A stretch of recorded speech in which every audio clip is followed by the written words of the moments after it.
The stars had always been quiet in this part of the galaxy. For 9,000 years, the Galactic Concord had maintained peace among 12 different species. They had built trading routes that stretched across 100,000 light years. They had created laws that protected the weak and controlled the strong. They believed they understood the universe and everything in it. They were wrong. Ambassador Thyrus stood on the command deck of the diplomatic vessel Harmony of Stars. Her body was made of living crystal, a beautiful blue color that shifted and changed with her emotions. Right now, her crystal form glowed with soft confidence. She had done this many times before. First contact with new species was her specialty. She had welcomed 7 different civilizations into the Concord during her long career. Each time, the pattern was the same. The new species would be nervous and confused. They would not understand the size and power of the Concord. Thyrus would calm them down, explain the rules, and guide them into their new life among the stars. It was simple work for someone with her experience. "Ambassador," said her communications officer, a small furry creature named Brel. "We are receiving a signal from the unknown vessel. They are responding to our greeting." "Put it through," Thyrus said. She straightened her crystalline form, making herself look as impressive as possible. First impressions were important. The screen in front of her flickered to life. She saw a creature she had never seen before. It had soft skin, the color of brown earth. 2 eyes sat in the front of its flat face. A small nose, a mouth that moved in strange ways when it spoke, and hair grew from the top of its head, black and cut short. The creature wore some kind of uniform, dark blue, with small metal decorations on the chest. "This is Captain Sarah Chen of the United Nations ship Perseverance," the creature said. "We represent the people of Earth.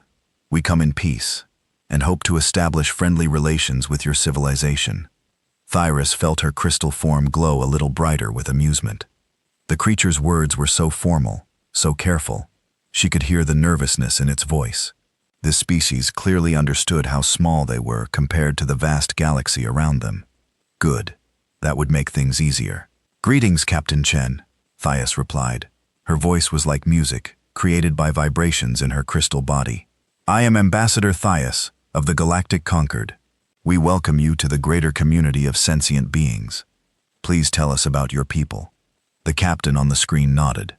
"We are humans from a planet called Earth. We have only recently developed faster-than-light travel. This is our first contact with another intelligent species. We are very excited to meet you." Thyrus noticed something in the captain's eyes. The human was studying her carefully, taking in every detail of her crystal form. There was curiosity there, yes, but also something else, something sharp and calculating. Thyrus dismissed the thought. All new species were nervous during first contact. It meant nothing. "Your ship," Thyrus said. "It is quite impressive for a species new to space travel. What is its purpose?" "The Perseverance is a light escort frigate," Captain Chen said. "It is designed for protection and exploration." "A military vessel?" Thyrus asked. Her crystal form flickered with slight concern. Military vessels were not uncommon, of course. Many species maintained defensive forces, but something about the way the human said, "light escort frigate," caught her attention. The words seemed almost apologetic. "All of our deep space vessels have some military capability," the captain explained. "Space is dangerous. We like to be prepared." "Very sensible," Thyrus said, though she made a mental note to have her science team examine the human ship more closely. "We would like to propose a formal meeting. A delegation from your vessel could come aboard the Harmony of Stars. We could begin discussions about your species joining the Galactic Concord. We would be honored, Ambassador," Captain Chen said. "When would you like us to arrive?" "In one standard cycle, approximately 12 of your hours, according to our analysis of your transmission patterns. This will give us time to prepare proper accommodations for your biology." The human captain nodded again. 12 hours we will be ready. Perseverance out." The screen went dark. Thyrus turned to her crew with satisfaction. "That went well. Begin preparations for the delegation. Standard first contact protocols." "Yes, Ambassador," said Bell. The small creature's whiskers twitched with excitement. A new species. How wonderful. Thyrus moved to her private chamber, leaving her crew to their work. She wanted to review what little information they had gathered about these humans. Their ship was small by Concord standards, barely 200 meters long. It carried a crew of just over 300. The technology seemed crude but functional. Nothing special, nothing to worry about. She called up an image of the human ship on her personal screen. It was a blocky, angular thing. No elegance in its design. It looked like it had been built for function, not beauty. The hull was covered in what appeared to be armor plating, thick and heavy. Thyrus found that odd. Most species did not armor their exploration vessels so heavily. There was no need. Space was vast and mostly empty. The chances of encountering danger were small. But humans apparently thought differently. She examined the ship's external weapons. Her sensors had detected several turrets and missile launchers. Again, more than most exploration vessels carried. But Thyrus reminded herself that humans were new to space.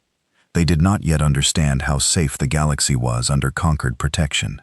They would learn in time. Her door chimed. "Enter," she said. Keith, her chief science officer, stepped into the room. He was also Valkyrie, his crystal form a deep green that marked him as a scholar.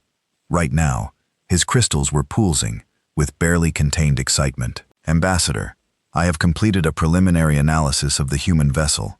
He said their technology is fascinating, primitive in many ways, but surprisingly effective. Their faster-than-light drive uses a completely different principle than ours. They call it a fold drive. It literally folds space to move from one point to another. "Interesting," Thyrus said, "but not relevant to our diplomatic mission. Is there anything I should know before meeting their delegation?" "Only that they seem very eager to learn about us. Their communications have included many questions about Concord history, culture, and biology.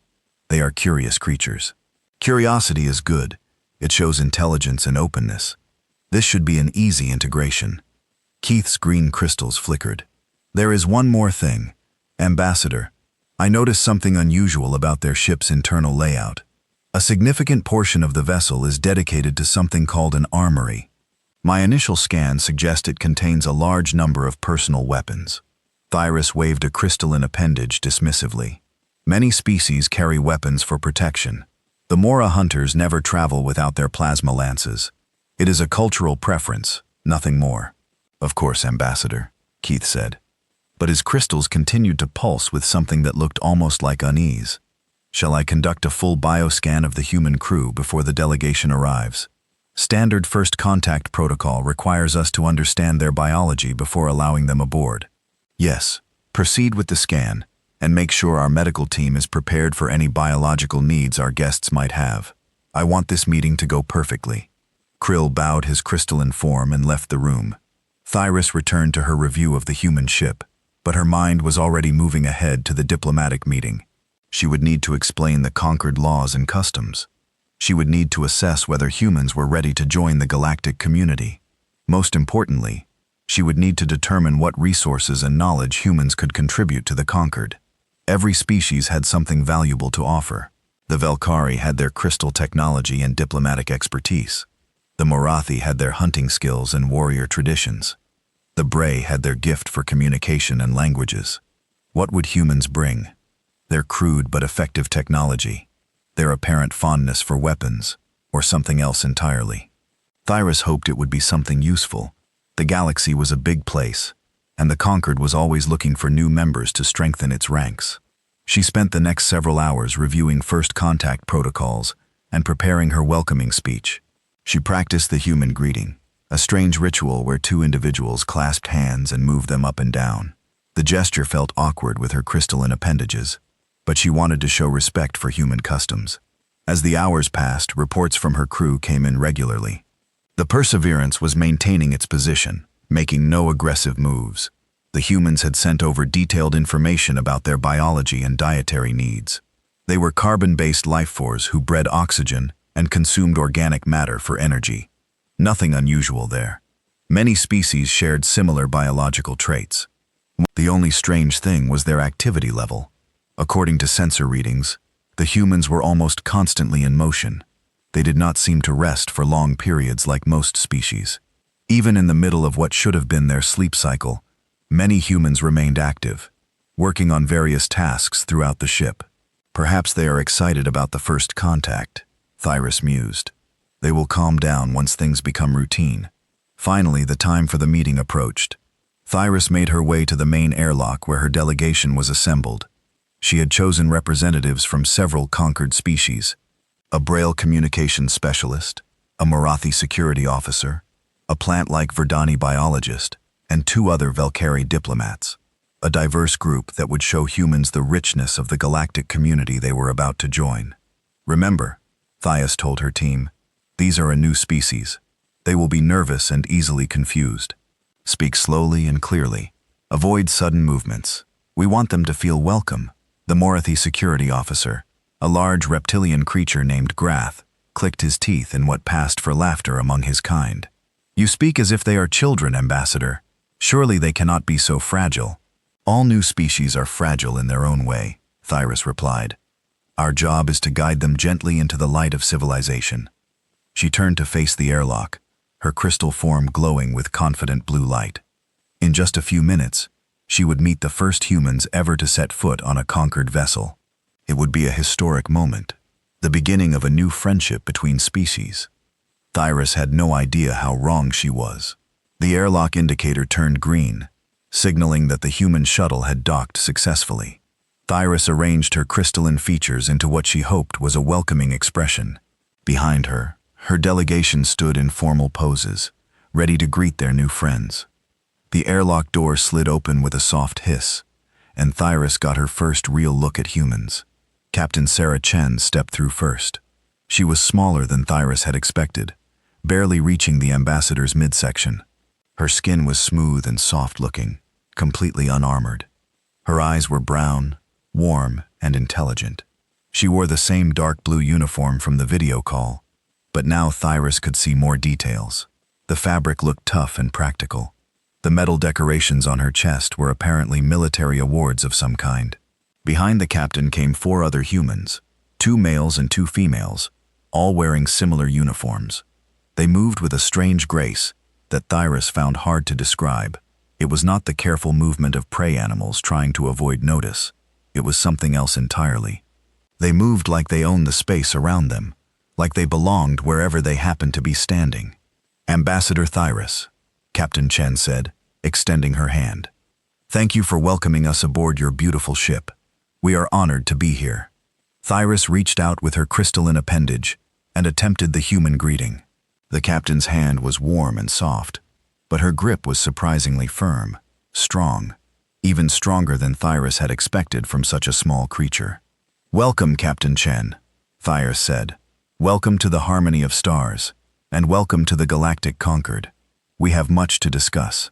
She turned to lead the way to the diplomatic chamber, and as she did, she noticed something that made her pause. The Marathi security officer, Grath, was standing completely still. His reptilian eyes were fixed on the humans, with an expression Thyrus had never seen on his face before. It took her a moment to recognize it. Fear. Grath, who had hunted the most dangerous beasts on a dozen worlds, who had never shown fear of anything in all the years Thyrus had known him, was afraid of these small, soft-skinned creatures. Thyrus filed the observation away for later consideration. Right now, she had a diplomatic mission to complete. Whatever had spooked Grath could wait until after the formal introductions were finished. Please follow me, she said to the humans. We have prepared refreshments and a comfortable space for our discussions. I hope you will find our hospitality acceptable. I'm sure we will, Captain Chin replied with a smile. We brought some gifts from Earth as well, coffee and chocolate. We thought you might like to try something from our world. How thoughtful, Thyrus said. She led the group down the corridor toward the diplomatic chamber, her crystal form glowing with what she hoped looked like pleased satisfaction. But in the back of her mind, a small seed of doubt had been planted. Something about these humans was not quite what it seemed. Something that made even a Marathi warrior afraid. Thyrus decided she would have Keith complete that bioscan as quickly as possible. She wanted to know exactly what they were dealing with before this mission went any further. She had no way of knowing that the bioscan results would change everything she thought she knew about the universe. The diplomatic chamber was the most beautiful room on the Harmony of Stars.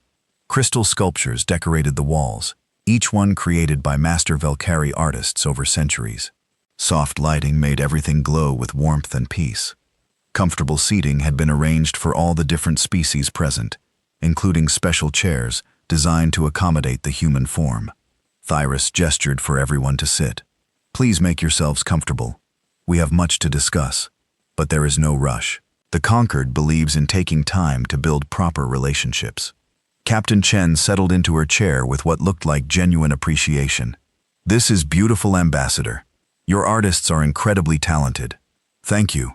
The Velkari have always valued beauty and harmony. It is the foundation of our culture. The other humans were looking around the room with obvious curiosity. Their eyes moved constantly, taking in every detail. One of them, a young male with pale skin and red hair, was staring at the crystal sculptures with something like wonder. Lieutenant Commander Harris, Captain Chen said, noticing his distraction. Focus, please. Sorry, Captain, the young man said, but his eyes kept drifting back to the sculptures. Thyrus found herself warming to these strange creatures. They were curious and appreciative, two qualities she valued highly. Perhaps this first contact would go smoothly after all. Before we begin our formal discussions, Thyrus said, I would like to perform a standard bioscan of your delegation. This is normal procedure for all first contact situations. It helps us understand your biology, so we can ensure your safety and comfort while aboard our vessel. Of course, Captain Chen said. We expected as much. We've already shared our basic biological data with your team. Yes, and we appreciate that. But a direct scan will give us more detailed information. I hope you understand completely. Please proceed. Thyrus signaled to Keith, who had entered the room quietly and was standing near the back. He activated his scanning device, a small crystal that floated in the air and emitted a soft blue light. This will not hurt, Thyrus assured the humans. You may feel a slight tingling sensation, but nothing more.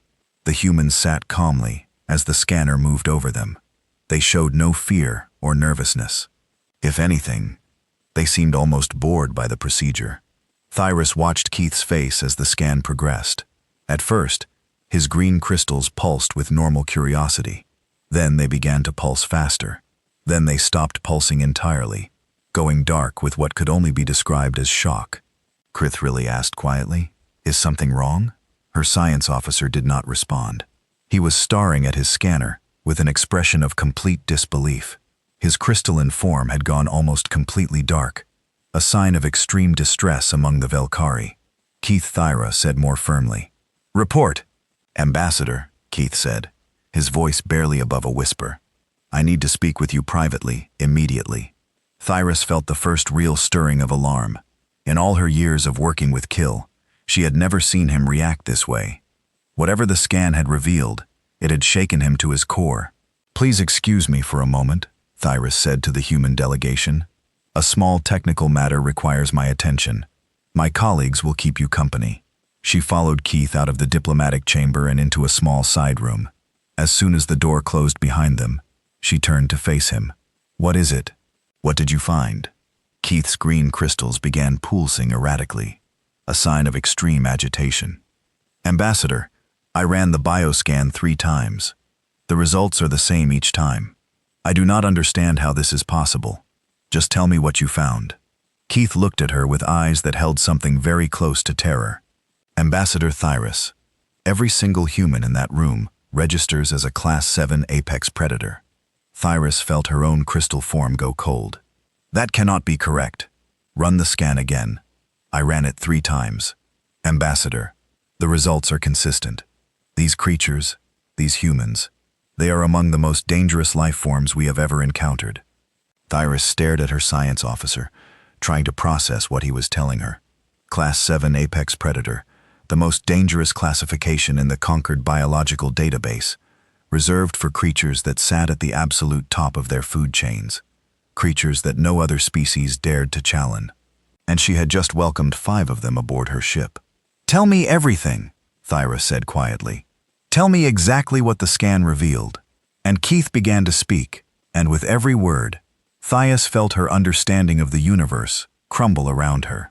Keith's green crystal form had gone almost completely dark. Only small flickers of light moved through his body as he struggled to explain what his scans had revealed.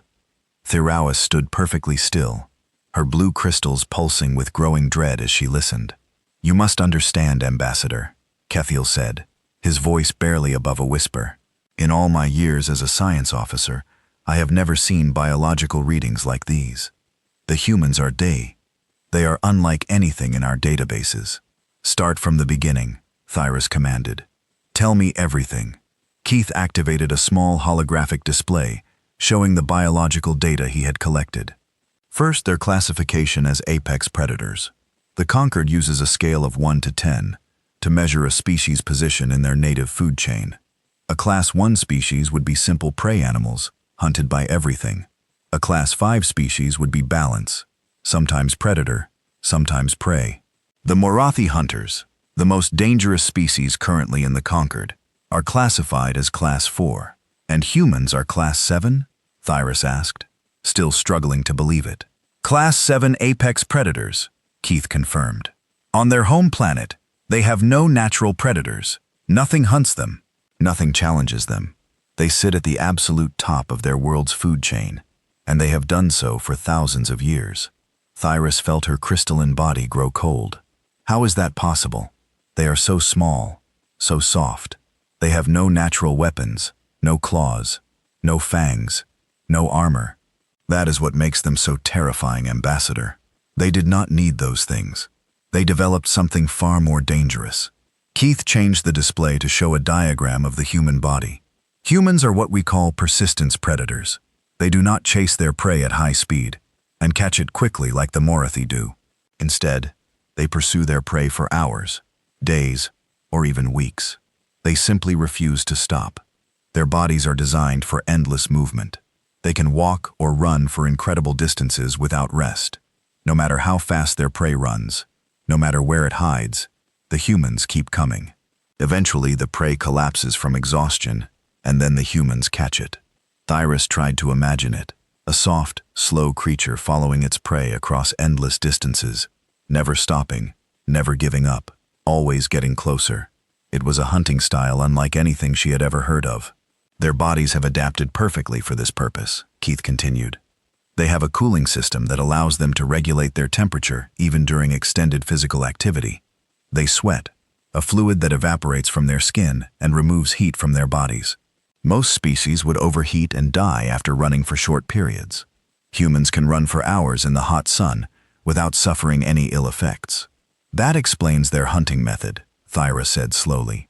"But surely there must be weaknesses. Every species has weaknesses. That is what I thought as well. So I scanned for vulnerabilities." Keith's green crystals flickered with something that looked almost like fear. "Ambassador, I could not find any meaningful weaknesses. Every aspect of their biology seems designed for survival." He pulled up another display. "Their bones, for example. Human bones are incredibly strong, stronger than many metals we use in construction. A human skeleton can withstand impacts that would shatter Valkyrie crystal. They can fall from significant heights and walk away with minor injuries. Their bones are also filled with a substance that produces their blood cells, which means even if a bone breaks, it will heal itself over time." "Their bones heal themselves?" Thyrus asked in disbelief. "All of them heal themselves. Not just their bones, their entire bodies. If a human is cut, the wound will close on its own. If they are bruised, the damage repairs itself. If they break a bone, given enough time, it will mend back together. They can recover from injuries that would be fatal to almost any other species." Thyrus thought of the medical technology the Conquered used to treat injuries. Crystal therapy, regeneration chambers, tissue reconstruction. All of it required advanced technology and skilled operators. But humans apparently did not need any of that. Their bodies simply fixed themselves. "There is more," Keith said. "Their immune systems are remarkably aggressive. They are filled with microscopic organisms called bacteria, some of which are harmless, but many of which are deadly. Their bodies have learned to live with these organisms to use them to weaponize them. If a human bites another creature, the wound will almost certainly become infected. The bacteria in the human mouth will attack the victim's body, causing sickness and often death. They use disease as a weapon." Thyrus felt sick at the thought. Not intentionally, or at least not always. It is simply a natural consequence of their biology. Their bodies are walking ecosystems of dangerous microorganisms. They do not even notice. They have adapted to coexist with creatures that would kill most other species. Keith changed the display again, showing what appeared to be the human nervous system. Now we come to perhaps the most disturbing aspect of human biology: their brains. What about their brains? Human brains are divided into 3 distinct sections, each one developed at a different point in their evolutionary history. The oldest section, the brainstem, controls basic survival functions. The middle section handles emotions and social behavior. But the newest section, the cerebral cortex, is where they do their thinking, their planning, their creating. That sounds similar to many intelligent species. Thyras said, yes, but here is the crucial difference. In most species, these brain sections work together in harmony. When fear is triggered, the entire brain focuses on survival. When calm is restored, the entire brain returns to normal function. But humans are different. In humans, these brain sections often work against each other. A human can feel fear in one part of their brain, while simultaneously forcing another part to ignore that fear and take action anyway. Thyras struggled to understand. They can override their own survival instincts. Exactly. A human can be terrified, genuinely, completely terrified, and still force themselves to fight, to run toward danger, to protect others. They call this quality courage or bravery. It is the ability to act against their own natural instincts for self-preservation. But why would any creature evolve such an ability? It goes against all principles of survival. Because humans are social animals, Keith explained. They survive not as individuals but as groups. A human who runs toward danger to protect their family or tribe may die, but their sacrifice ensures the survival of the group. Over millions of years, this behavior became embedded in their biology. Humans who were willing to face death for their communities produced more surviving offspring than those who fled. Natural selection favored the brave. Thyras felt her crystal form flickering with confused light. Everything Keith was telling her contradicted her understanding of how biology worked. No species should be able to ignore its survival instincts. No species should be able to heal from almost any wound. No species should be able to run forever without stopping.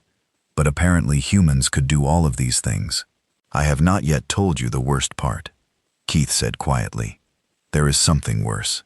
Yes, the sleep cycles. Keith brought up a new display comparing sleep patterns across different species. Most sentient species require significant periods of rest. The Velkari need 12 hours of crystal resonance every cycle. The Morathi require 14 hours of deep sleep. The Verdani enter a dormant state for 16 hours out of every 28. This is normal. This is healthy. Bodies need time to repair and restore themselves. And humans sleep between 6 and 8 hours per cycle, sometimes less. Thyras stared at the display in shock. That cannot be correct. They would die of exhaustion. They do not die. They function perfectly well on 6 hours of sleep. Some humans function on even less. There are documented cases of humans staying awake for days at a time, when necessary, with no permanent damage to their health. But how? We do not fully understand. It appears that human bodies have evolved to require minimal downtime. Perhaps this is related to their nature as persistence predators. They needed to keep moving, to keep pursuing prey, and could not afford to waste time sleeping. Whatever the reason, the result is clear. Humans have nearly twice as many active hours as most other species. Thyras did the math in her head. If humans only slept for 6 hours, that meant they had 18 hours of activity every cycle. The Velkari had only 12. Over the course of a year, that difference would add up to thousands of extra hours. Thousands of hours that humans could spend working, planning, creating, fighting. No wonder they had developed technology so quickly. No wonder their ship had seemed surprisingly advanced for a species new to space travel. They simply had more time to work with than anyone else. "Ambassador," Keith said, his voice heavy with concern. "These are not peaceful explorers. I mean, perhaps they are peaceful now. Perhaps they genuinely want friendship with the conquered. But their biology tells a different story. They are predators. They are survivors. They are built to endure and overcome anything that stands in their way. You think they are dangerous? I think they are the most dangerous species we have ever encountered. The Marathi are strong and fierce, but they are also predictable. They follow the patterns of predators across the galaxy. They hunt, they kill, they rest.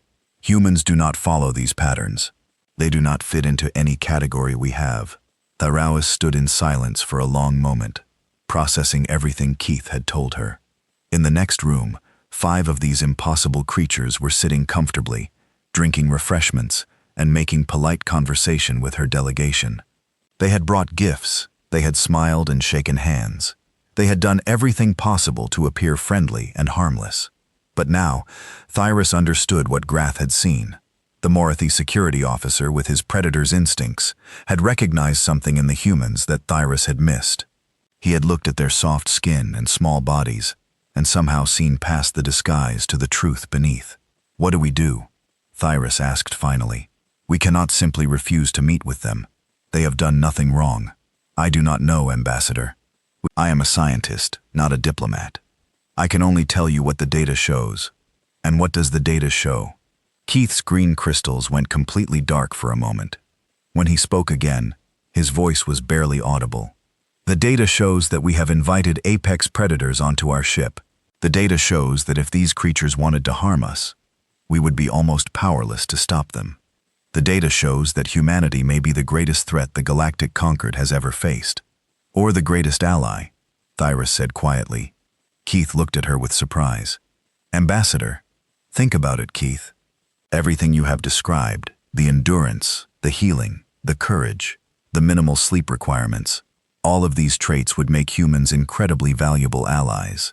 If they are as formidable as you suggest, having them on our side could change everything. You would trust such creatures." Thyraus thought of Captain Chen's warm smile, of Lieutenant Commander Harris's wonder at the crystal sculptures, of the gift basket of coffee and chocolate sitting on the table in the diplomatic chamber. "I do not know yet," she admitted, "but I intend to find out. Continue your scans, Keith. I want to know everything there is to know about human biology. In the meantime, I will return to our guests and continue the diplomatic process. You are not going to cancel the meeting. No. If humans are as dangerous as you say, then we need to understand them, and we need them to understand us. Knowledge is our best protection."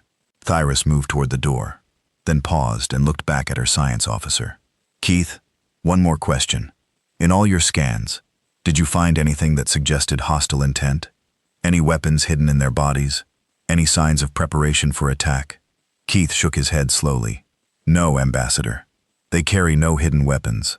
Their only unusual biological trait is their sweat, which appears to contain chemicals that might be irritating to some species, but nothing lethal. They came exactly as they presented themselves, as diplomats and explorers. Then we will treat them as such, until they give us reason to do otherwise." Thyraus left the small room and walked back toward the diplomatic chamber. Her crystal form was still pulsing with concern, but she forced herself to project calm confidence. The humans would notice any sign of fear or suspicion. She could not afford to reveal what she had learned. As she walked, she thought about everything Kill had told her. Persistence predators, self-healing bodies, overriding fear, minimal sleep. Each trait alone would make humans formidable. Together, they painted a picture of a species that was almost impossible to defeat. But Thyraus had noticed something else in Keith's data, something that gave her a small spark of hope. The humans' most dangerous traits, their courage, their endurance, their refusal to give up, were all social adaptations. They had evolved not to destroy other species, but to protect their own communities. They faced danger so that others could survive. They ran toward fire to save their families. Perhaps that capacity for sacrifice could be directed outward. Perhaps humans could learn to see the conquered as an extended family, a community worth protecting. It was a dangerous gamble, but Thyraus had not become the most successful diplomat in the conquered by playing it safe. She reached the door of the diplomatic chamber and paused to compose herself. Then she stepped inside, her crystal form glowing with warm blue light. "My apologies for the interruption," she said to the human delegation. "A small technical matter that required my attention. Now, where were we?" Captain Chen smiled that warm, friendly smile. "We were about to tell you about Earth and its history. Would you like to hear about our home world?" "I would be honored," Thyra said, settling back into her seat. "Please tell me everything." And as Captain Chen began to speak about a small blue planet orbiting a yellow star, Thyra listened with new ears. She was no longer hearing the story of a young, innocent species making its first steps into the galaxy. She was hearing the history of apex predators, the story of creatures who had fought and killed and struggled their way to dominance over an entire world.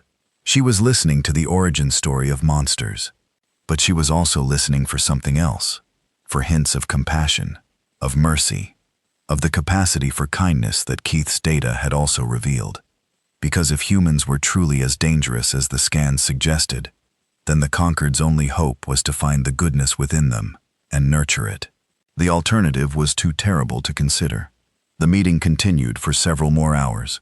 The humans shared stories of Earth, its vast oceans, its towering mountains, its incredible diversity of life. They spoke of their history, their art, their music, their dreams for the future. They asked questions about the Conquered, showing genuine interest in learning about other species and their cultures. Throughout it all, Thyra watched them carefully. She noticed how they moved, how they spoke, how they interacted with each other, and with the Conquered delegation. She saw the easy way they laughed, the gentle way they touched each other's shoulders, the protective way Captain Chen positioned herself near her crew members. They were predators, yes, but they were also family. And that, Thyra realized, was the key to understanding them. Humans were dangerous because they cared. They would fight to protect what they loved. They would sacrifice themselves for their community. They would never ever give up. The question was whether the Galactic Conquered could become part of that community. As the meeting finally drew to a close, Captain Chen stood and extended her hand once again to Thyra. "Thank you for your hospitality, Ambassador. This has been one of the most remarkable days in human history. We hope this is the beginning of a long and productive friendship." Thyra took the captain's hand, feeling once again that surprisingly strong grip. "As do we, Captain Chen, as do we." But even as she spoke the words, Thyra knew that everything had changed. The Galactic Conquered would never be the same. The arrival of humanity had opened a door that could never be closed. The only question now was what would come through that door next. In the scanner bay, Cathal was still analyzing the data from the human bioscan, and with each new discovery, his fear grew deeper, because he had not yet told Thyra the most disturbing thing of all. The humans he had scanned were not soldiers. According to their own records, they were scientists, diplomats, and support staff. They were the peaceful representatives of their species, chosen specifically for their gentle nature and diplomatic skills. If these were the peaceful humans, Keith thought with growing dread, what must the warriors be like? He pulled up the human ship's crew manifest and began searching for any information about their military personnel. What he found made his green crystals go completely dark with terror. The humans had something called Marines aboard the Perseverance. They were specialized soldiers, trained specifically for combat, and according to the ship's records, they made up nearly a third of the crew. Keith stared at the data in silence, trying to comprehend what it meant. Over 100 human warriors on a ship they called a light escort frigate. He needed to tell Ambassador Thyra immediately. But even as he prepared to contact her, he knew that this information would only raise more questions. If humans sent this many soldiers on a peaceful first contact mission, how many would they send if they actually expected to fight? The answer Keith suspected was one that the Galactic Conquered was not prepared to hear. The human delegation had returned to the Perseverance, and Thyra had ordered her crew to conduct the most comprehensive scan of the human vessel ever attempted. She wanted to know everything, every weapon, every system, every secret the ship might hold. The biological data Keith had gathered had shaken her deeply, and now she needed to understand the technological capabilities of these impossible creatures. What she found was beyond anything she had imagined. "Ambassador," Cathal said, his voice trembling as he presented his findings, "I believe you need to see this yourself." Thyra followed him to the main scanner bay, where half a dozen Velkari technicians were working frantically at their stations. The room was filled with holographic displays, showing various sections of the human ship, But everyone's attention was focused on one display in particular, a three-dimensional representation of what the humans called their armory. "That cannot be correct," Thyrus said, staring at the display. "Your scanners must be malfunctioning." "I have verified the readings 6 times, Ambassador. They are accurate." The armory took up nearly 15% of the entire ship. It was filled from floor to ceiling with weapons, ammunition, and combat equipment. Thyrus recognized some of the items from her studies of primitive warfare: projectile launchers, explosive devices, bladed implements. But there were many more items she had never seen before. "What are those?" she asked, pointing to a row of large cylindrical objects. "The humans call them missiles, Ambassador. They are self-propelled explosive devices designed to be launched at enemy vessels. Each one contains enough destructive power to vaporize one of our cruisers. And they have how many? 47 missiles of that type, plus 123 smaller missiles designed for anti-fighter combat, plus 800 guided bombs, plus 12 nuclear warheads." Thyrus felt her crystal form go cold. Nuclear warheads. The humans have nuclear weapons. "Yes, Ambassador. They developed nuclear technology centuries ago. According to their historical records, they used it first to create weapons of mass destruction, then later adapted it for power generation and space travel. They created weapons of mass destruction before they created peaceful applications." Keith's green crystals flickered with what could only be described as disturbed fascination. "It appears so. The humans have a saying, 'Necessity is the mother of invention.' When they needed to destroy their enemies, they invented nuclear bombs. When they needed to power their cities, they adapted the same technology for peaceful purposes." Thyrus tried to process this information. Every other species in the Conquered had developed nuclear technology for energy production first, then later, if at all, considered its weapons applications. The idea of deliberately creating devices designed to kill millions of people, to poison the land for generations, to bring about apocalyptic destruction, it was almost impossible to comprehend. And yet here were the humans, carrying nuclear weapons on a first contact mission, as if it were the most natural thing in the world. "Show me more," Thyrus said quietly. Keith changed the display to show the personal weapons stored in the armory. There were thousands of them. Projectile weapons of every size and type, energy weapons, explosive devices, edged weapons, chemical weapons, weapons designed to pierce armor, weapons designed to shatter bones, weapons designed to burn flesh. "Every human on the ship is assigned at least one personal weapon," Keith explained. "Most carry several. The captain, for example, carries a projectile pistol in a holster on her hip, a smaller backup weapon in her boot, and a bladed weapon called a knife on her belt. She is considered lightly armed by human standards. The diplomats carry weapons. Everyone carries weapons. Ambassador, the cooks, the medical staff, the maintenance workers. All of them. Weapons training is mandatory for all human military personnel, regardless of their primary role." Thyrus thought back to her meeting with Captain Chen. The human had seemed so friendly, so harmless. Had she really been carrying deadly weapons the entire time they were talking? Had those warm hands that clasped Thyrus's crystalline appendage been trained to kill? "There is more," Kethel said reluctantly. "I scanned their emergency protocols, the procedures they follow in crisis situations, and Callow pulled up a text document translated from the human language into Valkyrie script. This is their procedure for responding to a hull breach in space." Thyrus read the document, her crystal form growing darker with every line. "In the event of a hull breach, all personnel are to immediately move to seal the breach, using whatever materials are available. If sealing materials are not available, personnel are authorized to use their own bodies to plug small breaches while waiting for repair teams to arrive. Personnel can survive in vacuum for up to 2 minutes by holding their breath and remaining calm. Sacrificing one crew member to seal a breach is acceptable if it saves the ship and the rest of the crew. They expect their people to plug hull breaches with their own bodies." Thyrus whispered. "Yes, Ambassador. And according to their training manuals, many humans have actually done this successfully. They can hold their breath for several minutes, even in vacuum. Their bodies are resilient enough to withstand the pressure differential for short periods." Thyrus read further, finding sections on fire suppression, toxic atmosphere containment, and combat damage response. Every protocol followed the same basic philosophy. Do whatever is necessary to save the ship and the crew, even if it means sacrificing individual lives. One phrase appeared repeatedly throughout the documents. Acceptable losses. What does this term mean? Thyrus asked. Acceptable losses. Keith's crystals went dark. It is a military concept, Ambassador.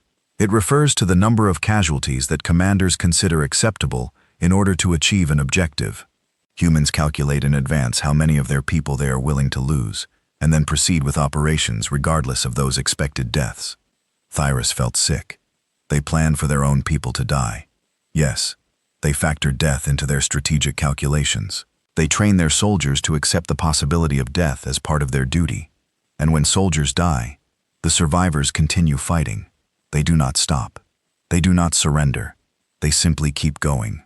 But surely they mourn their dead. Surely the loss of life affects them.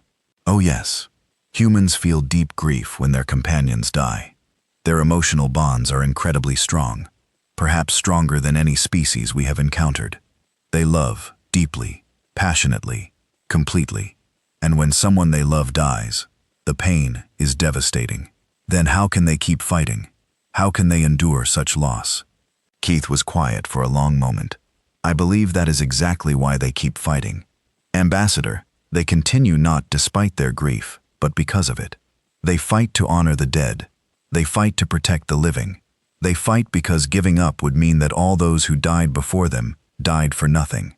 Thyrus stood in silence, processing this information. It painted a picture of a species that was not simply dangerous, but fundamentally different from anything the conquered had ever encountered. Humans were not mindless killers. They loved, they grieved, they formed deep bonds with each other. But that love, that capacity for connection, did not make them weak. It made them stronger. It gave them something to fight for. Show me their training records, Thyrus said finally. Keith hesitated. Ambassador, I am not sure that is wise. The training records are disturbing. Show me. The display changed to show footage from human military training exercises. Thyrus watched in horrified fascination as humans ran through simulated combat scenarios. They were fast, faster than she had expected. They moved with precision and coordination, communicating through hand signals and brief verbal commands. They used their weapons with frightening accuracy, hitting targets at distances that should have been impossible. But what disturbed Thyrus most was what happened when things went wrong in the simulations. In one scenario, a simulated enemy attack killed half of the human team. The surviving humans did not panic.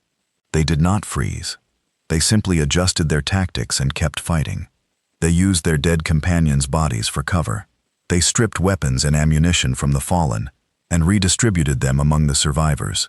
They fought their way out of the ambush and completed their objective. In another scenario, a human soldier was wounded by simulated enemy fire. Unable to move, he ordered his teammates to leave him behind and complete the mission. They refused. Instead, one soldier stayed with the wounded man, providing covering fire, while the others flanked the enemy position and destroyed it. Then they came back for their fallen comrade. They never leave their people behind, Thyrus observed. No, Ambassador. It is one of their most sacred principles. They will risk everything, even their own lives, to recover their wounded and their dead. They call it leaving no one behind, even if it means losing more people in the process.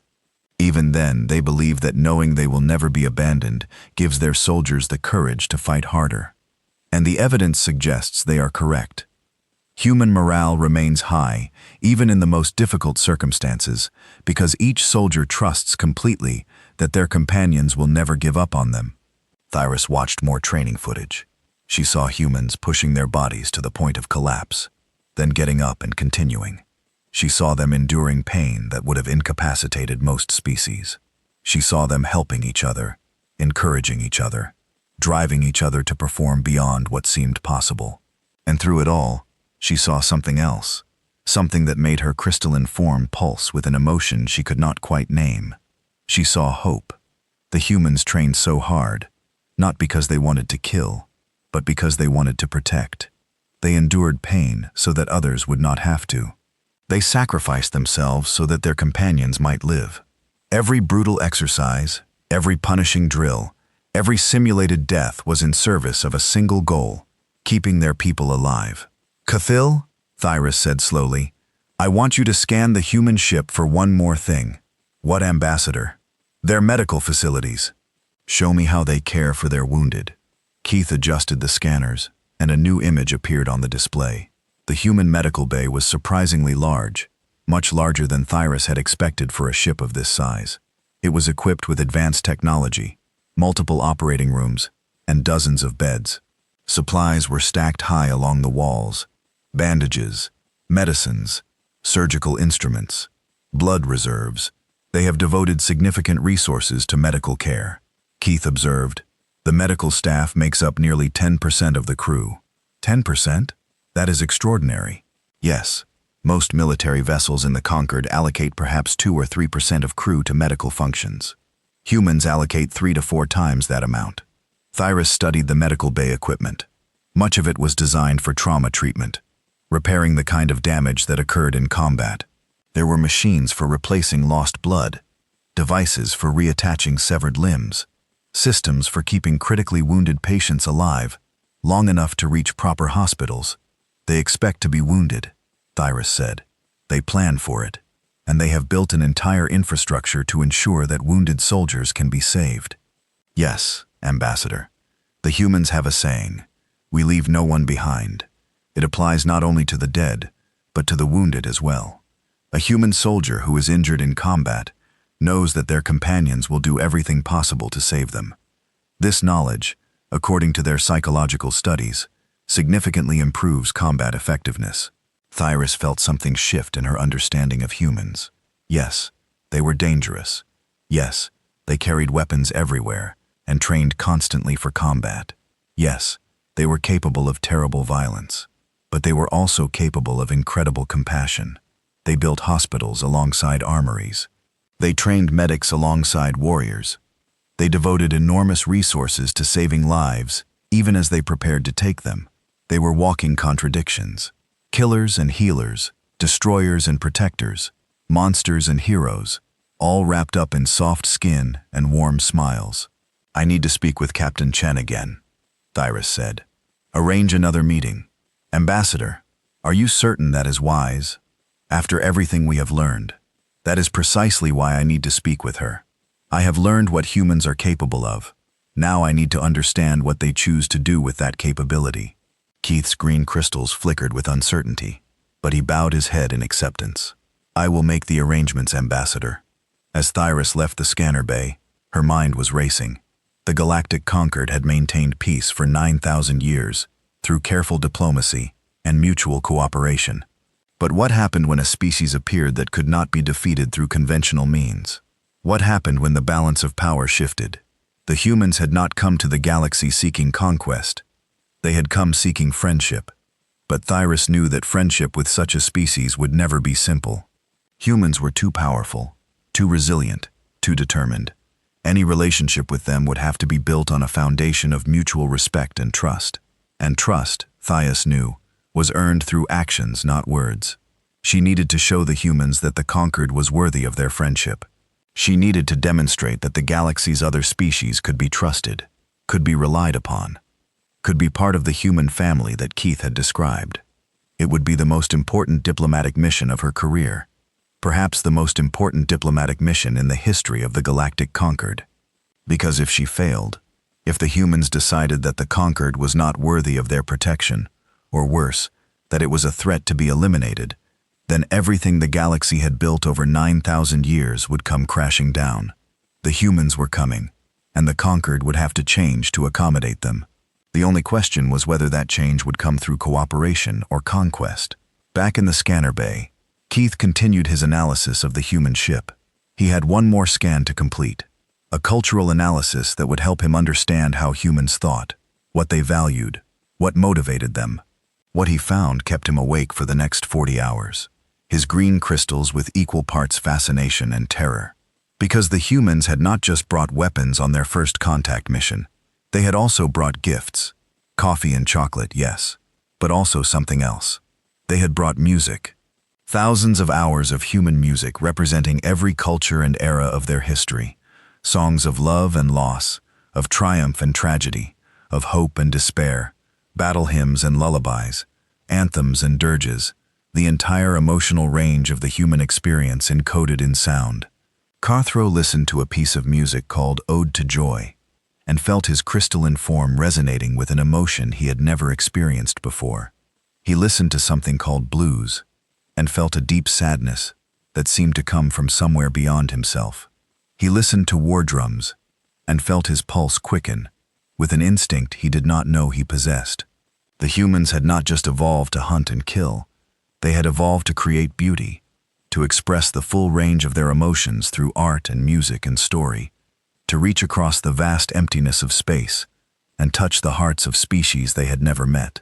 Keith sat in the scanner bay, surrounded by data about weapons and combat training and acceptable losses, and he wept crystalline tears, not from fear, but from something else entirely. He wept because he had just discovered that the most dangerous species in the galaxy was also perhaps the most beautiful, and he had no idea what that meant for the future. Keith had not slept in 3 days. His green crystalline form had gone dull from exhaustion, but he could not stop reading. The humans had shared their cultural database as a gesture of goodwill, and Kethil had been studying it obsessively. What he found there was the most terrifying thing he had ever encountered. Not weapons, not biological data, not combat training. History. Human history was a nightmare. Keith sat in his private study, surrounded by holographic displays, showing timeline after timeline of human events. Wars, plagues, famines, genocides, natural disasters, technological catastrophes. The list seemed endless. The Galactic Concord had not experienced a major internal conflict in 9,000 years. The last war between conquered species had been a brief territorial dispute that killed fewer than 10,000 people. It was considered the darkest moment in conquered history. Humans had killed 10,000 people by breakfast on an average day during something called World War II. Keith pulled up the records of that conflict. It had lasted 6 years and resulted in over 70 million deaths. 70 million, the number was almost incomprehensible. Cities had been burned to ash. Entire populations had been systematically murdered in factories built specifically for that purpose. 2 nuclear weapons had been dropped on civilian targets, killing hundreds of thousands of people in seconds. And this was not even their worst war. It was just the most recent major one. Before World War II, there had been World War I. Before that, countless other conflicts stretching back to the beginning of recorded history. Humans had been killing each other for as long as they had existed. They had developed entire academic disciplines dedicated to studying violence, history, military science, weapons, engineering, tactics, strategy. They had created art and literature about war. They had built monuments to commemorate their dead. They had even created games based on war, games for children. Keith pulled up records of human children playing something called cops and robbers, or soldiers. From their earliest years, humans practiced violence. They learned to fight, to compete, to win at any cost. By the time they reached adulthood, conflict was woven into the very fabric of their thinking. But what truly horrified Keith was not the violence itself. It was what the violence had produced. Every major human technological advancement had come from war. The internet, which now connected billions of humans across their planet, had been developed as a military communication system. The jet engines that powered their aircraft had been created to build better weapons. Their medical technology, which could now save lives that would have been lost just centuries earlier, had advanced primarily through the study of battlefield injuries. Even their food preservation techniques had been developed to feed armies on the march. Nuclear power, rocketry, satellite communication, GPS navigation, radar, computers, all of it had military origins. Humans did not innovate for the sake of innovation. They innovated because they were afraid of each other. They built better weapons because their neighbors were building better weapons. They developed better medicine because their soldiers kept getting wounded. They created better communication systems because they needed to coordinate their wars more effectively. Fear and violence had driven human progress for their entire history. And yet Cathril pulled up another section of the human database. This one contained their art. He spent hours looking at human paintings. He saw images of terrible beauty, landscapes that captured the light of their sun, portraits that seemed to reveal the souls of their subjects, abstract compositions that evoked emotions he could not name. He saw works created during the darkest periods of human history, art that somehow found beauty in the midst of horror. He read human literature, poems about love and loss, stories about heroism and sacrifice, plays that explored the deepest questions of existence. He read words written by people who had lived through wars and plagues and disasters, people who had every reason to despair, and yet they had chosen to create beauty instead. He listened to more human music, symphonies that took his breath away, folk songs that made him weep, hymns of hope, sung by people who had nothing left to hope for. The humans were monsters, but they were also artists. They were killers, but they were also dreamers. They destroyed, but they also created. Keith found records of human charitable organizations, groups dedicated to helping the poor, the sick, the displaced. He found evidence of humans risking their lives to save strangers.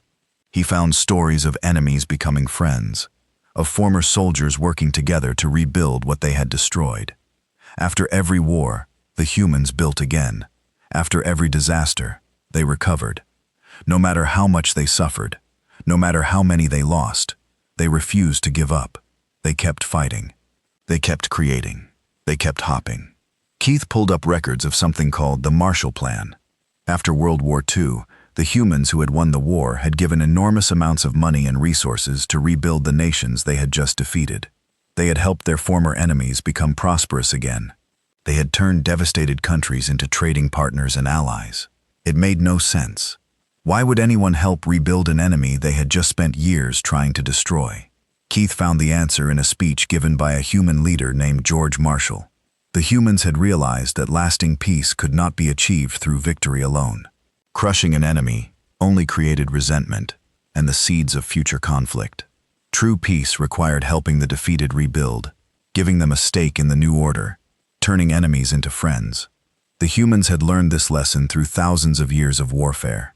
They had discovered through bitter experience that the only way to end the cycle of violence was to extend a hand to those they had defeated. They were capable of terrible destruction, but they were also capable of remarkable generosity. Keith found records of human emergency response to natural disasters.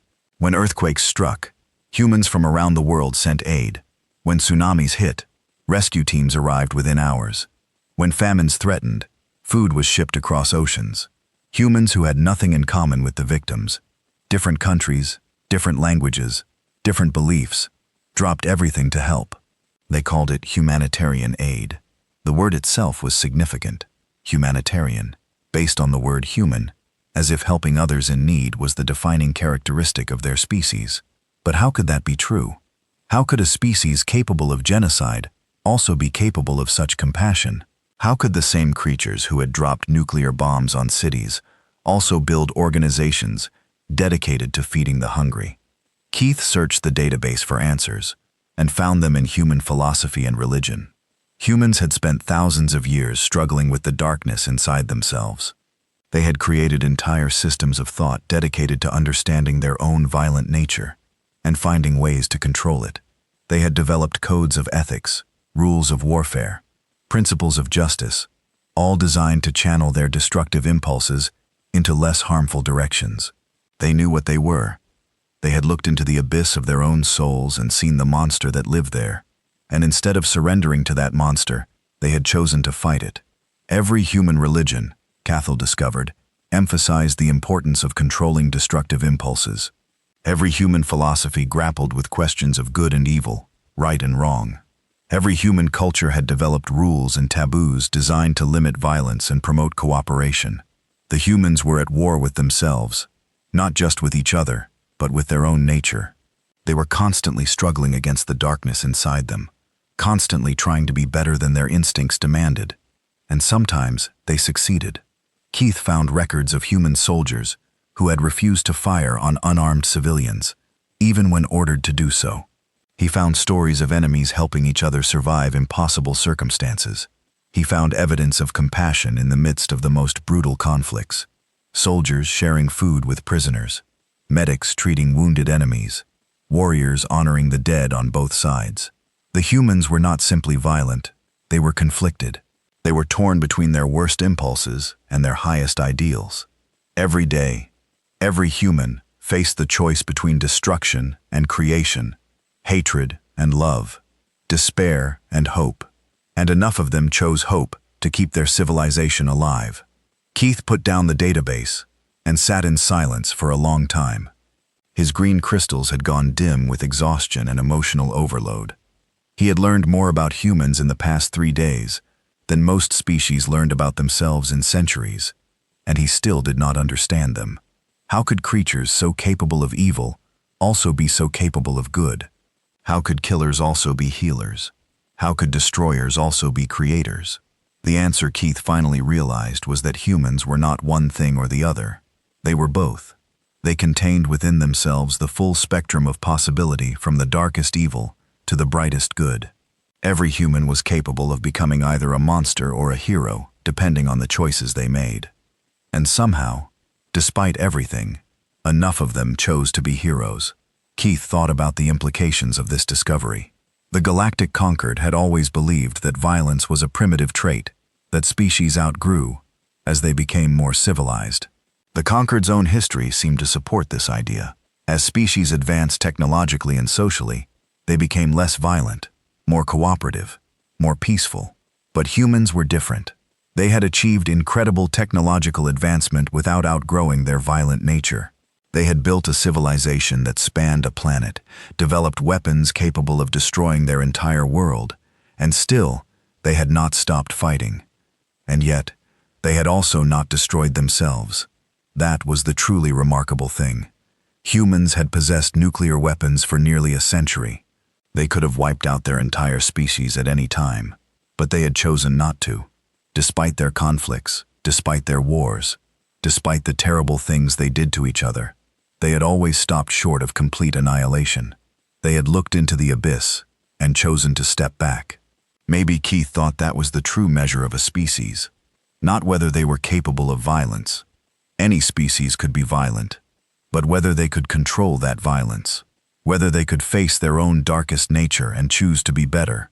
By that measure, humans were perhaps the most remarkable species the galaxy had ever seen. They were monsters who had chosen to be kind. Keith activated his communication device and requested a meeting with Ambassador Thyrus. He needed to share what he had learned. The ambassador was preparing for another meeting with the human delegation, and she needed to understand what she was dealing with. Not dangerous animals to be contained, not innocent children to be protected. Something far more complex and far more remarkable than either. Humans were the galaxy's first truly free species, free to choose between destruction and creation, between hate and love, between death and life. And for thousands of years, despite everything, they had kept choosing life. If the Galactic Conquered could harness that capacity for choice, if they could help humans channel their incredible potential toward positive ends, the results could be extraordinary. But if they failed, if they treated humans as threats to be contained or primitives to be controlled, the consequences could be catastrophic. Humans did not respond well to being controlled. Their entire history was a record of resistance against tyranny, of rebellion against oppression, of fighting for freedom at any cost. The Conquered needed to approach humans as equals, as partners, as potential allies in whatever challenges the future might bring. Because one thing was certain, with humans in the galaxy, everything was about to change. Keith reviewed his notes one last time before going to meet with Ambassador Thyrus. He had organized his findings into a comprehensive report, but he knew that no report could truly capture what he had learned. The humans were coming. They brought with them the capacity for terrible destruction and incredible creation. They brought their weapons and their art, their violence and their compassion, their darkness and their light. They were a species at war with itself, and that war had produced wonders beyond anything the Conquered had ever imagined. Now the question was simple. Which side of human nature would the galaxy see? The answer, Keith suspected, depended entirely on how the Conquered chose to receive them. He took a deep breath and headed to the ambassador's chamber. The The most important conversation in galactic history was about to begin, and Keith still did not know whether to be terrified or hopeful. Perhaps both. Perhaps that was the only appropriate response to humanity. As he walked through the corridors of the Harmony of Stars, Keith passed a viewport that showed the human ship floating peacefully alongside them. The Perseverance looked small against the vast backdrop of stars, small and fragile and utterly unimpressive. But Kethil now knew better.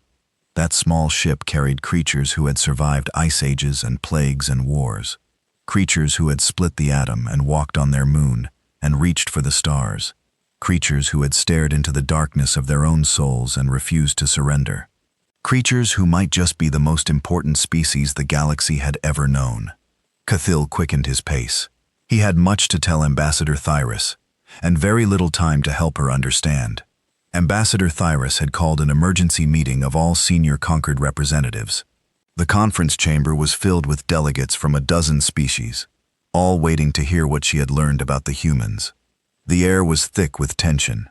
Grath, the Morathi security chief, had already made his opinion clear. "These creatures are too dangerous to allow into the Concord," he growled. His reptilian scales had turned dark with agitation. Their biology, their weapons, their history, everything about them speaks of violence. "We should quarantine their system and prevent them from spreading further into the galaxy."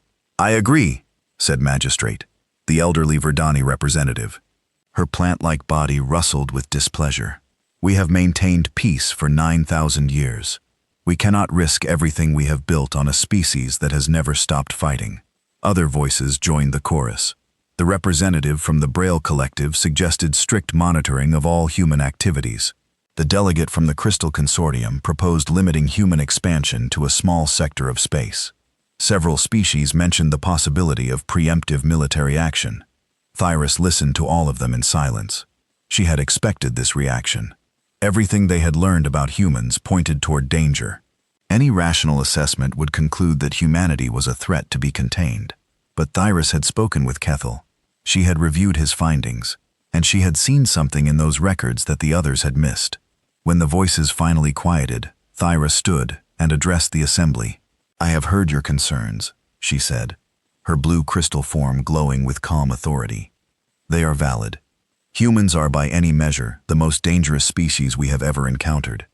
Their biology makes them almost impossible to defeat. Their weapons could devastate our worlds. Their history shows a capacity for violence that defies comprehension."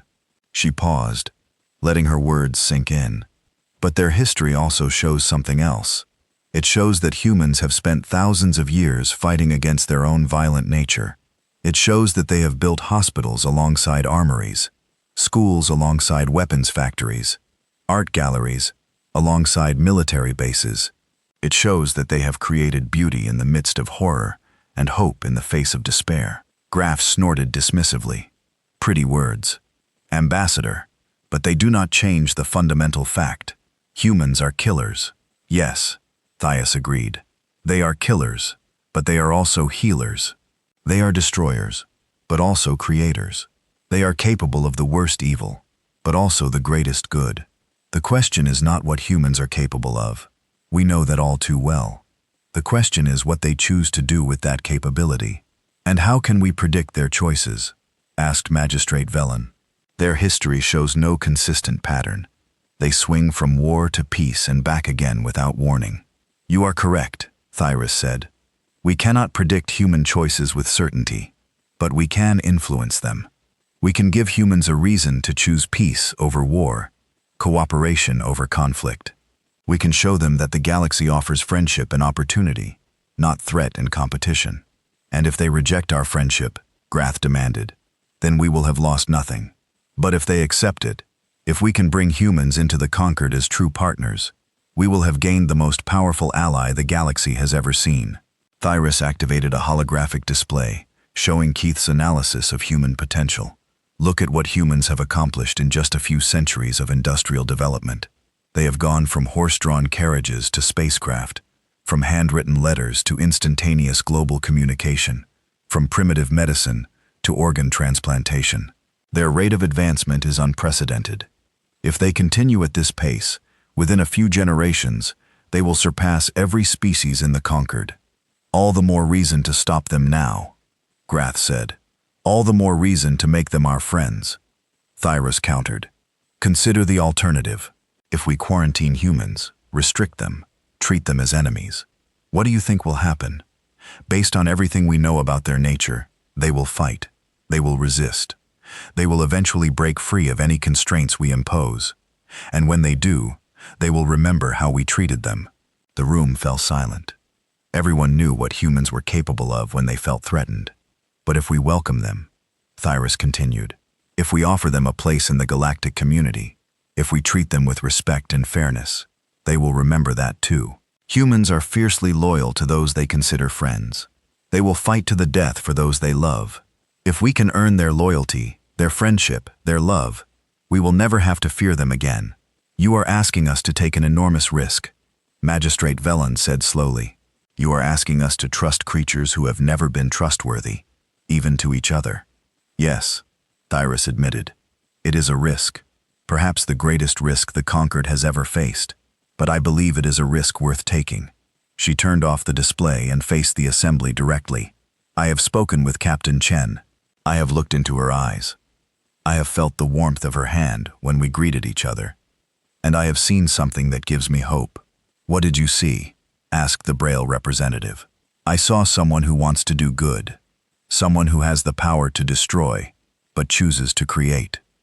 Someone who carries weapons but dreams of peace.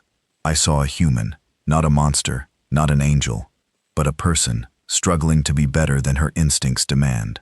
One person cannot represent an entire species, Grath objected. No, Thyrus agreed, but she can show us what that species is capable of becoming. And if one human can choose kindness over cruelty, then perhaps others can as well. Perhaps with our help, many others can. The assembly debated for several more hours. Fears were expressed, concerns were raised, alternatives were discussed. But in the end, Thyrus's argument prevailed.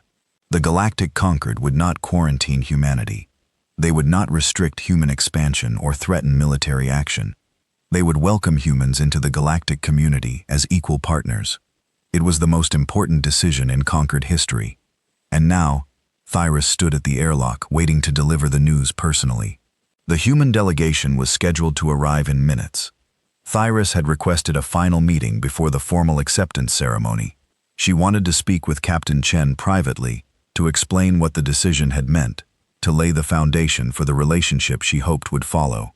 Around her, the rest of the conquered delegation waited nervously. Graf was there, his hand never far from his weapon. Keith stood in the back, his green crystals pulsing with a mixture of fear and fascination. Other representatives from various species filled the room, all watching the airlock with apprehension. The indicator light turned green.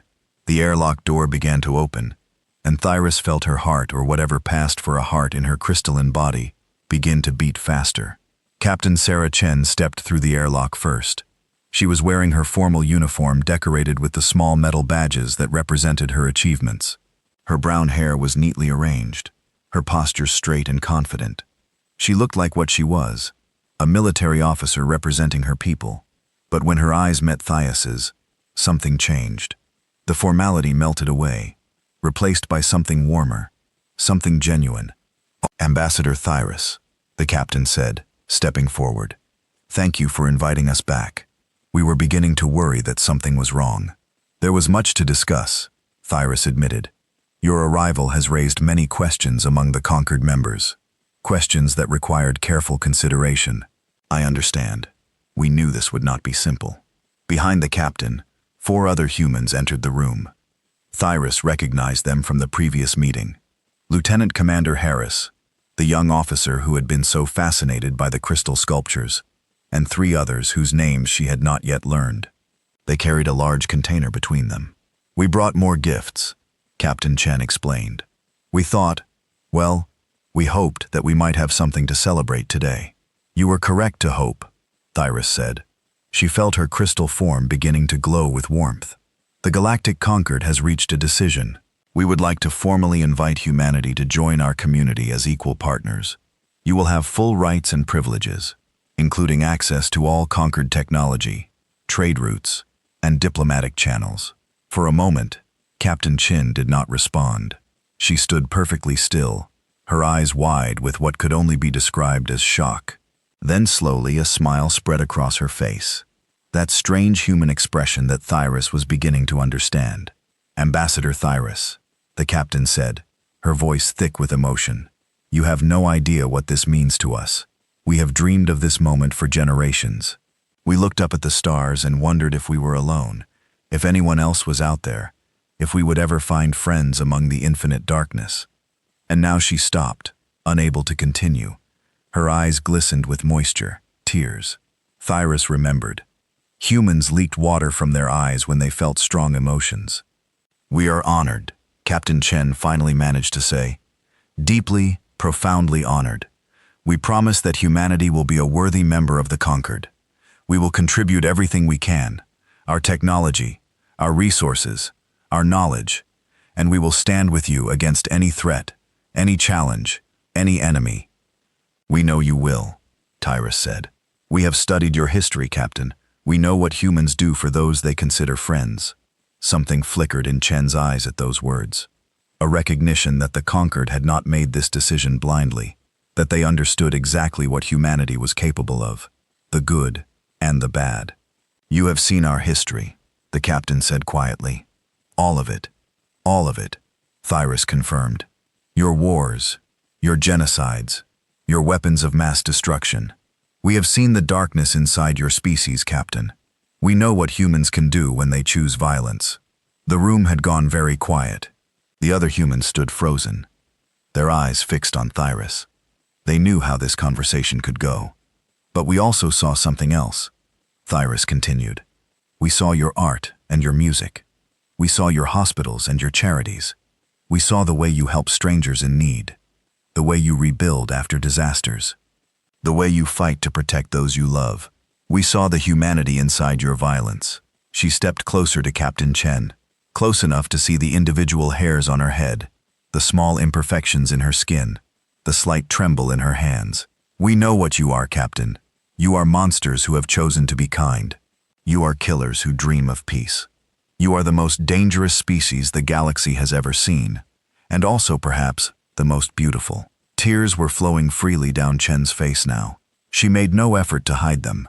"We will not pretend to be better than we are," she said. "We are everything you described.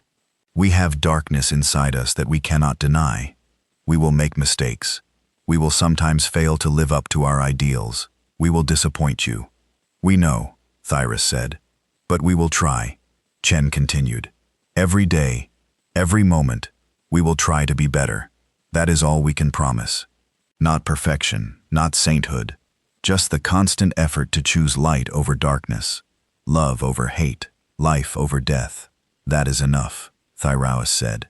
"That is more than enough." She extended her crystalline appendage in the human gesture of greeting. Chen reached out and took it, her warm hand wrapping around the cool crystal. They stood like that for a long moment, two species connected across the vast gulf of evolution and history. Then Chen laughed, a sound that surprised everyone in the room.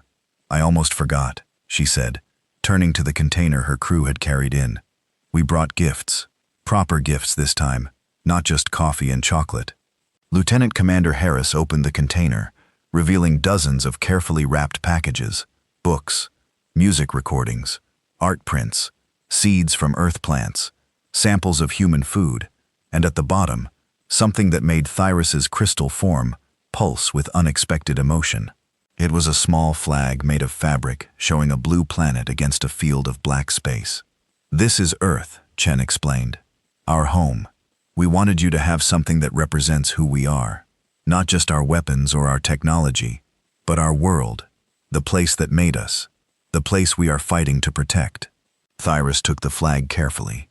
It was soft and light, nothing like the crystalline materials her species used. But there was something profound about holding this simple piece of fabric. It represented billions of humans, thousands of years of history, dreams, and hopes and fears beyond counting. "Thank you," Thyrus said. "This means more than you know." "And thank you," Chen replied, "for giving us a chance, for seeing past our darkness to whatever light exists within us." We will not forget this kindness, Ambassador. None of us will. The formal ceremony took place several hours later. Representatives from all 12 conquered species gathered to witness humanity's acceptance into the galactic community. Documents were signed, speeches were given, promises were made. It was the beginning of a new era, but Thyrus found herself thinking not about the ceremony, but about the private conversation she had shared with Captain Chen, about the tears in the human's eyes and the tremor in her voice, about the desperate hope that humanity might finally have found a place in the universe where they belonged. Humans were monsters. That truth had not changed, but they were also something else, something remarkable and terrifying and beautiful all at once. They were creatures who had stared into the abyss of their own nature and refused to surrender. Creatures who kept choosing hope even when despair would have been easier. Maybe that was what the galaxy needed. Not another peaceful species content to maintain the status quo. Not another culture satisfied with quiet prosperity. But something wilder, more dangerous, more alive. Something that would push the conquered to be better, to grow, to face challenges it had been avoiding for 9,000 years. Humans were a risk, the greatest risk the conquered had ever taken. But looking at Captain Chen's tearful smile at the flag of Earth clutched in her own crystalline hands, Thyrus felt something she had not felt in centuries, hoping perhaps the monsters who chose kindness were exactly what the galaxy needed. The future stretched out before them, vast and unknown, and full of possibility. Whatever came next, whatever challenges arose, whatever conflicts emerged, whatever triumphs or tragedies awaited, one thing was certain. The humans were here, and the galaxy would never be the same. In the years that followed, historians would look back on this moment as the turning point, the day when humanity joined the stars, the day when everything changed. But for now, in the quiet aftermath of the ceremony, Thyrus simply stood at the viewport and watched the human ship floating peacefully beside the harmony of stars. Two vessels from two different worlds, two different histories, two different ways of being alive, yet somehow, despite everything, finding a way to exist together. Perhaps that was the real lesson of human history. Not that violence was inevitable, but that connection was possible. Not that darkness was inescapable, but that light could be chosen. The humans had spent thousands of years learning that lesson. Now they were here to share it with the galaxy. And Thyrus, for the first time in her long life, felt truly optimistic about the future. The monsters had arrived, and they had brought hope with them. The stars had never seemed brighter.